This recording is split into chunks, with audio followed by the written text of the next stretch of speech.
तो ये है मैग्नेटिक प्रॉपर्टीज ऑफ सॉलिड्स। आज का हमारा टॉपिक है magnetic properties of solids. Electrical properties हमने डिस्कस कर ली थी, अब है मैग्नेटिक प्रॉपर्टीज ऑफ सॉलिड। तो देखो, कोई भी सॉलिड है या कोई भी सबस्टांस है, अल्टीमेटली वो किसका बना होता है? इलेक्ट्रॉन्स का बना होता है। और आपको पता है इलेक्ट्रॉन्स क्या होते हैं? चार्ज्ड पार्टिकल, और हमेशा मूव करते रहते हैं। Charge particles in motion. तो आपको पता होगा कि जो चार्ज पार्टिकल इन मोशन होता है वो जनरेट करता है क्या? इलेक्ट्रिक फील्ड भी और मैग्नेटिक फील्ड भी। अगर ये चार्ज पार्टिकल इन मोशन है तो ये जनरेट करेगा क्या? Magnetic field. इसलिए हम कह सकते हैं कि मूविंग इलेक्ट्रॉन जो होता है, एक मूव करने वाला इलेक्ट्रॉन जो होता है, मूविंग इलेक्ट्रॉन, वो एक्ट करता है माइक्रोमैग्नेट, एक छोटा सा मैग्नेट। मूविंग इलेक्ट्रॉन जो है वो एक छोटा सा मैग्नेट एक्ट करता है, माइक्रोमैग्नेट। तो इसी बेस पे सॉलिड्स की या किसी भी सबस्टांस की कौन सी प्रॉपर्टीज होती हैं?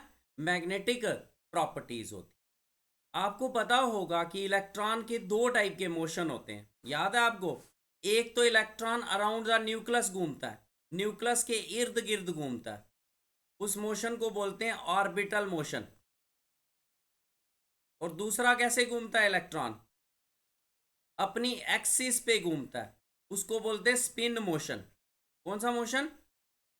Spin motion. तो इस बेस पे सॉलिड्स को क्लासिफाई किया है 5 टाइप्स में। कौन कौन से? एक होते हैं डायामैग्नेटिक सबस्टांसेस, एक होते हैं पैरामैग्नेटिक सबस्टांसेस, कभी पढ़ा है पहले, और एक होते हैं yes sir. Ferromagnetic yes sir. Substance. एक होते हैं फेरोमैग्नेटिक सबस्टांसेस, एक होते हैं एंटी फेरोमैग्नेटिक सबस्टांसेस, और एक होते हैं फेरी मैग्नेटिक सबस्टांसेस, फेरी। सिंपल सा मैं बताता हूं। डायामैग्नेटिक होते हैं जो फीबली, वीकली, थोड़े थोड़े रिपेल होते हैं। पैरामैग्नेटिक होते हैं जो वीकली, थोड़े थोड़े क्या होते हैं? अट्रैक्ट होते हैं। Ranveer Singh, welcome. Where is Deepika Padukone?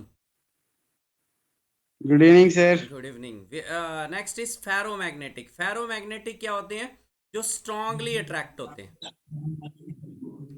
Ferromagnetic होते हैं जो स्ट्रांगली अट्रैक्ट होते हैं। नेक्स्ट आ जाता है एंटी फेरो। एंटी फेरो क्या होते हैं? देखो, फेरोमैग्नेटिक के अपोजिट, फेरो का अपोजिट क्या हुआ? Anti ferro. मतलब जो एक्सपेक्टेड होते हैं, लगता है कि बहुत ज्यादा अट्रैक्ट करेंगे एक्सटर्नल मैग्नेटिक फील्ड में, लेकिन ये करते क्या हैं? ये रिपेल करते हैं। Which are expected to be ferromagnetic, लेकिन ये एक्चुअली में क्या करते हैं? रिपेल। Ferri repel magnetic. करते हैं। अब पढ़ेंगे हम क्यों, पहले ऐसे सिंपल देखो होते क्या। फेरी मैग्नेटिक, फेरी मैग्नेटिक क्या हुआ? फेरो का छोटा भाई। मतलब फेरो स्ट्रांगली अट्रैक्ट होते हैं।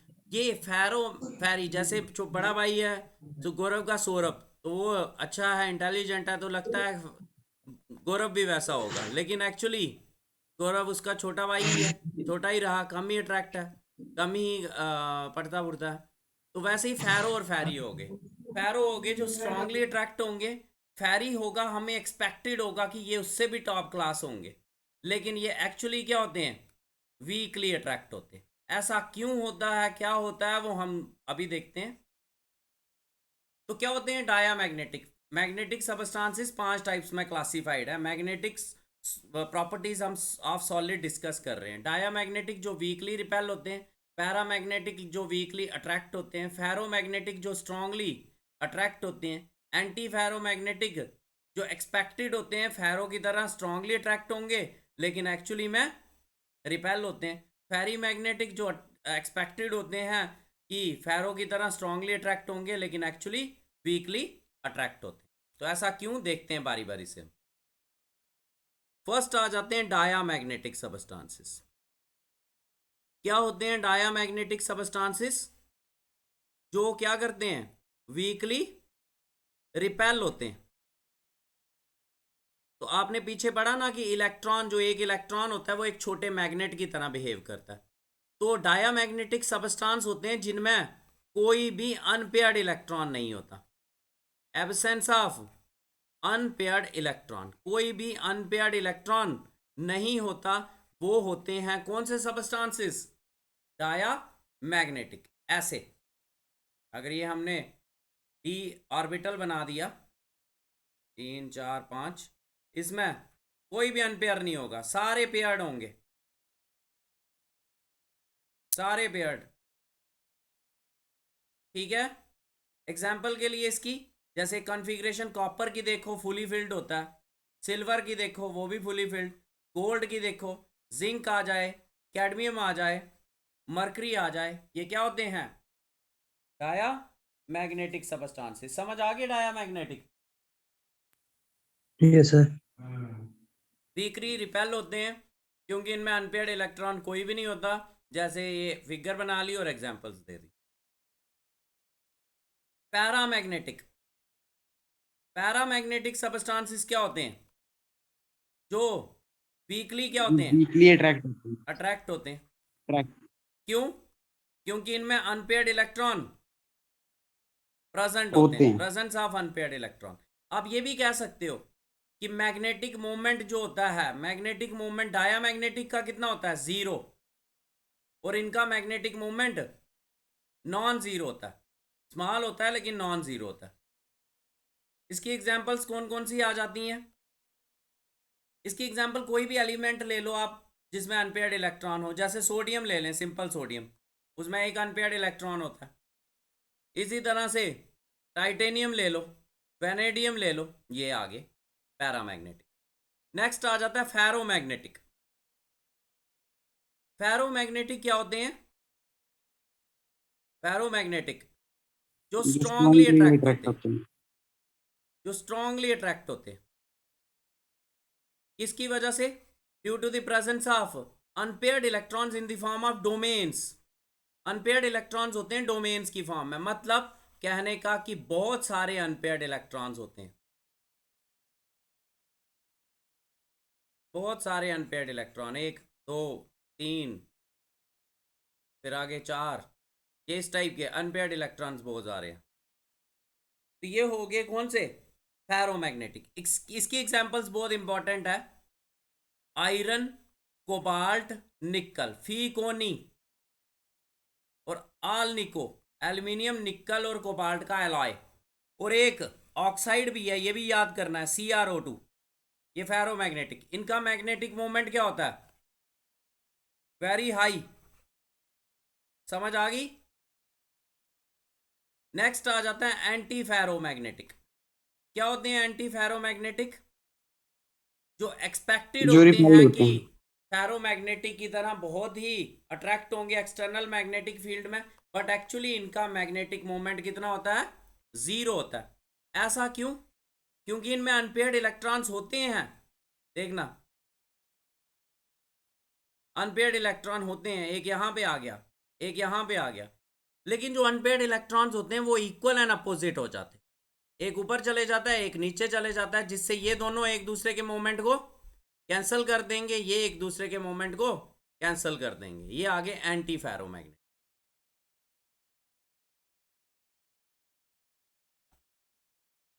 नेक्स्ट आ जाता है फेरी मैग्नेटिक।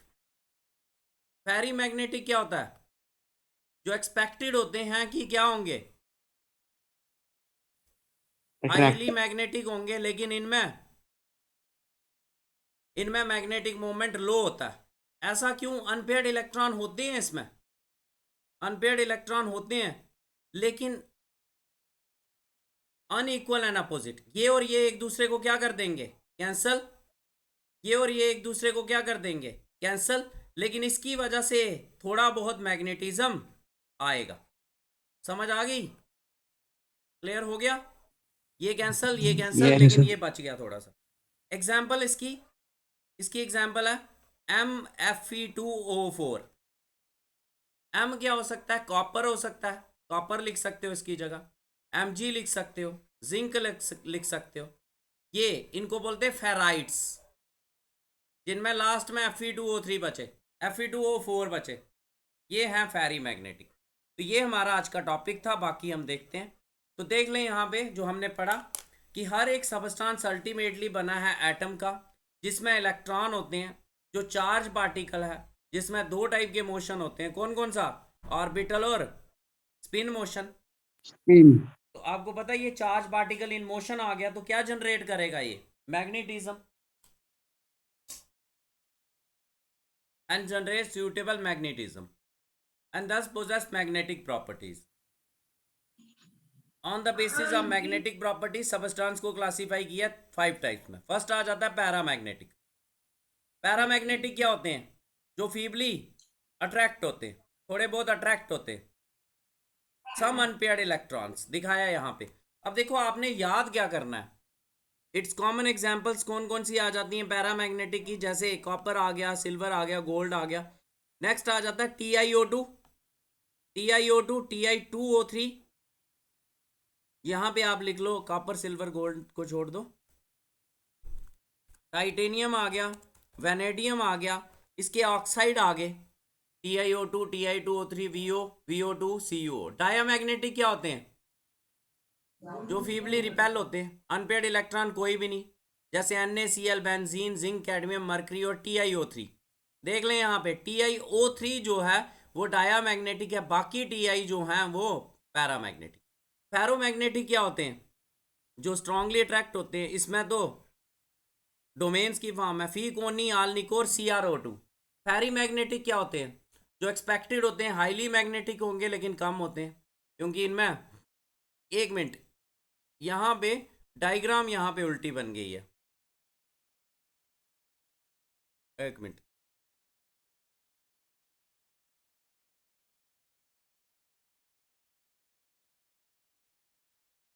इसकी डायग्राम उल्टी हो गई है, ये वाली ये डायग्राम आएगी कि लास्ट में एक अनपेयर्ड इलेक्ट्रॉन भी दिखाना है। ये और ये कैंसल, ये और ये कैंसल, ये कैंसल। ये किसकी एग्जाम डायग्राम है? किसकी डायग्राम है ये? फेरी की। This property is known as ferrimagnetism. उल्टी डायग्राम बन गई है एंटी फेरो और फेरी में, ध्यान रखना नोट्स में। एंटी फेरो मैग्नेटिज्म जिसमें अनपेयर्ड इलेक्ट्रॉन बचे ही नहीं, जैसे ये ऊपर डायग्राम है, ये और ये कैंसल, ये और ये कैंसल। इसकी property is known as antiferromagnetism. और ये किस में होती है? V2O3 में, V2O5 में, Mn के ऑक्साइड में, आयरन के ऑक्साइड में, कैल्शियम और निकल के ऑक्साइड। अब नेक्स्ट आपने मुझे बताना है कि कौन सा सबस्टांस जो है वो परमानेंट मैग्नेट बनाएगा, फेरोमैग्नेटिज्म या फेरी मैग्नेटिक। एनसीईआरटी सॉल्यूशंस कर रहे हैं। कौन सा ज्यादा मैग्नेटिक बनाए होता है? परमानेंट मैग्नेट किसका बनता है, फेरो का, फेरी का? देख लो फेरोमैग्नेट, किसके, किसका बनेगा? फेरोमैग्नेटिक। फेरोमैग्नेटिक का बनेगा, ठीक है, गुड। फेरोमैग्नेटिक क्यों? क्योंकि इनमें अगर एक बार मैग्नेटिक फील्ड आ गई ना तो वो परमानेंटली रहती है। देख लो ऐसे भी जो परमानेंट मैग्नेट होते हैं, मैग्नेट देखे हैं आपने, वो किसके होते हैं? आयरन के ही होते हैं ना। तो आयरन किसकी एग्जांपल है? फेरोमैग्नेटिक। Justify your answer. तो ferromagnetic substance would make permanent magnets in solid state. Metal ions of ferromagnetic are grouped together into small regions. These regions are called domains, and each domain acts as tiny magnet. In an unmagnetic piece of magnetic domain randomly arranged है, लेकिन जैसे ही आप magnetic field लगाओगे ये ओरिएंटेट हो जाएंगे और हमेशा के लिए मैग्नेटिक बन जाएंगे। नेक्स्ट, अब ये आपने बताना है इनमें से किसकी अरेंजमेंट है ये आपने डायग्राम में बताना है मुझे कि इनमें से एंटी फेरो की कौन सी अरेंजमेंट है। एंटी फेरो की देखो पहले में, तो पहली किसकी डायग्राम है? सारे ऊपर है, किसकी डायग्राम है ये? फेरो की। सेकंड वाली में सारे नीचे हैं, तो हैं तो एक ही डायरेक्शन में ना। ये किसकी एग्जाम डायग्राम है? फेरो की। ये भी फेरोमैग्नेट। थर्ड वाला देखो, दो ऊपर एक नीचे, दो ऊपर एक नीचे, ये किसकी है? थोड़ा सा तो एक साइड है, हैरी की। और लास्ट वाला देखो, एक ऊपर एक नीचे, एक ऊपर एक नीचे, एक ऊपर एक नीचे, ये किसकी है? Anti ferro. तो फोर्थ एग्जांपल है। Next, which of the following statement is not true? इनमें से ट्रू कौन सी स्टेटमेंट नहीं है? बताओ। Paramagnetic substance are weakly attracted by magnetic field, ठीक है जी, गलत है? ट्रू है सर ये। Next, ferromagnetic substance can not be magnetize permanently. अभी ऊपर वाले क्वेश्चन में ही आपने पढ़ा था। ये फॉल्स है। फॉल्स। तो ये इज नॉट ट्रू, यही आपने बताना था इस क्वेश्चन में। नेक्स्ट, थर्ड स्टेटमेंट देखते हैं। Domains in anti ferromagnetic substance are oppositely oriented with respect to each other. ये भी ठीक है, अपोजिटली ओरिएंटेड हो जाते हैं जिससे नेट मैग्नेटिज्म जीरो आ जाता है। Pairing of electron cancel their magnetic moment in magnetic substance, ये भी ठीक है। Next, a ferromagnetic substance become a permanent magnet when placed in magnetic field because all the domains gets orientated in the direction of magnetic field. All the domains get orientated in the direction opposite to the direction of magnetic field. Domains get oriented randomly. Domains are not affected by magnetic field. इनमें से क्या ठीक है? All the domains get orientated in the direction of magnetic field. Opposite नहीं होंगे तब तो cancel हो जाएंगे, रैंडमली भी नहीं रहेंगे। जब मैग्नेटिक फील्ड लगा लोगे तो एक डायरेक्शन में सारे आ जाएंगे। क्लियर है? क्लियर है ना? Yes sir. ठीक है, थैंक्स अ लॉट। चलो